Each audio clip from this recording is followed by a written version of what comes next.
अगर हमारी कहानियाँ आपके दिल में हल्की सी धड़कन जगा दें, तो एक लाइक और सब्सक्राइब से हमें अपना प्यार जरूर दीजिए।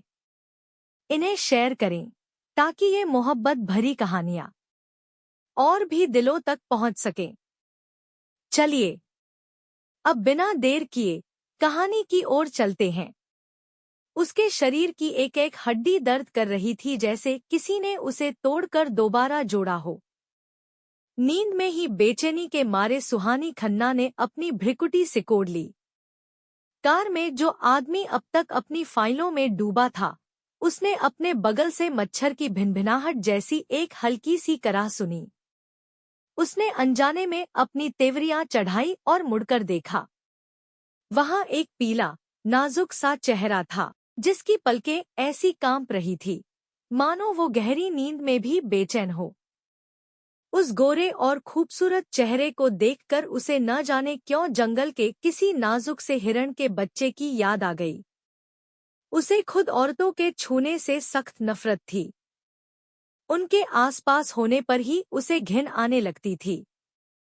लेकिन इस बार किसी चमत्कार की तरह उसे बिल्कुल भी चिढ़ महसूस नहीं हुई, बल्कि उसका मन किया कि वह अपना हाथ बढ़ाकर उसकी उन कांपती हुई पलकों को छुए।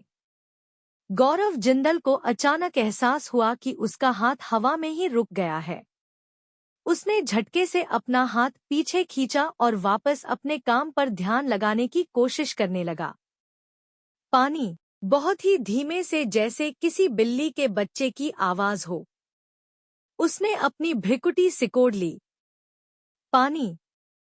इस बार भी आवाज बहुत धीमी थी, लेकिन अंत में थोड़ा खिंचाव था और उसमें एक अजीब सी मद्दोश कर देने वाली कशिश थी। गौरव जिंदल को काम के वक्त कोई डिस्टर्ब करे ऐसा बहुत कम होता था। बगल में लेटी उस लड़की की बड़बड़ाहट सुनने के बावजूद उसने अपनी पलक तक नहीं झपकाई और अपने हाथ में मौजूद फाइल को पढ़ता रहा। आज की एक अहम मीटिंग पहले ही डल चुकी थी। उसे कल सुबह जल्दी समय निकालकर उसे पूरा करना था, लेकिन उससे पहले उसे अपने असिस्टेंट द्वारा भेजी गई यह सारी फाइलें पढ़कर खत्म करनी थी। सुहानी खन्ना का शरीर बुखार से तपने लगा था। उसके कान और गाल बुखार से लाल होकर जल रहे थे। उसे पूरे शरीर में बेचैनी हो रही थी और उसका गला बुरी तरह सूख रहा था। उसने अपनी धुंधली आंखें खोली और अपने हाथों के सहारे उठने की कोशिश की, लेकिन बदकिस्मती से उसके शरीर में बिल्कुल भी जान नहीं थी और वो धड़ाम से वापस नीचे गिर गई। इससे पहले कि वो पूरी तरह होश संभाल पाती, उसे एक भारी सी कराह की आवाज सुनाई दी। हम पानी। सत्यानाश।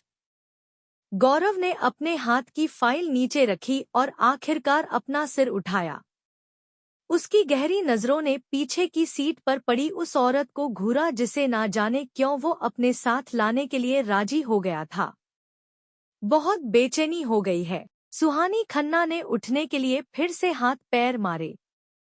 उसकी आंखें बुखार की वजह से धुंधली हो रही थी और वह लगातार अपने आसपास किसी पानी के स्रोत को ढूंढने की कोशिश कर रही थी। तभी आखिरकार उसे अपने एकदम करीब दो पतले होंठ दिखाई दिए, जो बिल्कुल उस जेली की तरह मुलायम लग रहे थे जो वो अक्सर खाया करती थी। यह जेली उसकी आंखों के सामने क्यों झूल रही थी?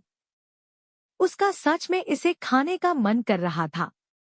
जेली खाने से प्यास तो बुझी जानी चाहिए, है ना? इससे पहले कि उसका दिमाग कुछ समझ पाता, उसका शरीर अपने आप आगे की तरफ झुका और उसने उस बेहद स्वादिष्ट दिखने वाली जेली को अपने होठों में भर लिया। लेकिन अगले ही पल सब बदल गया। सुहानी की किस्मत और गौरव जिंदल का बंद दिल। आगे क्या होगा, जानने के लिए अगले एपिसोड का इंतजार जरूर कीजिए।